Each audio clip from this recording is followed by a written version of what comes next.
পশ্চিমবঙ্গের মুখ্যমন্ত্রী মমতা ব্যানার্জির পদত্যাগের দাবিতে পদযাত্রাকে কেন্দ্র করে রণক্ষেত্রে পরিণত হয়েছে কলকাতা সহ পশ্চিমবঙ্গের বিভিন্ন স্থান।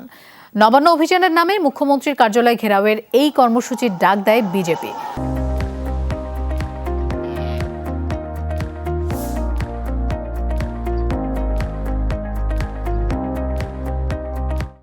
কর্মসূচি সফল করতে হাওড়া ব্রিজ সহ বিভিন্ন স্থানে পুলিশের ব্যারিকেড ভাঙার চেষ্টা করেন বিক্ষোভকারীরা। এ সময় পরিস্থিতি নিয়ন্ত্রণে আনতে লাঠিচার্জ করে পুলিশ, ছোড়া হয় টিয়ার গ্যাস। আটক করা হয়েছে বেশ কয়েকজনকে। বিক্ষোভকারীদের দাবি, পুলিশের অভিযানে আহত হয়েছেন অনেকে। পদযাত্রাকে সামনে রেখে সকাল থেকেই গুরুত্বপূর্ণ সব সড়কে কড়া নিরাপত্তা নেয় পুলিশ। রাজ্য সরকারের প্রশাসনিক ভবন ঘিরে ১৪৪ ধারা জারি করা হয়।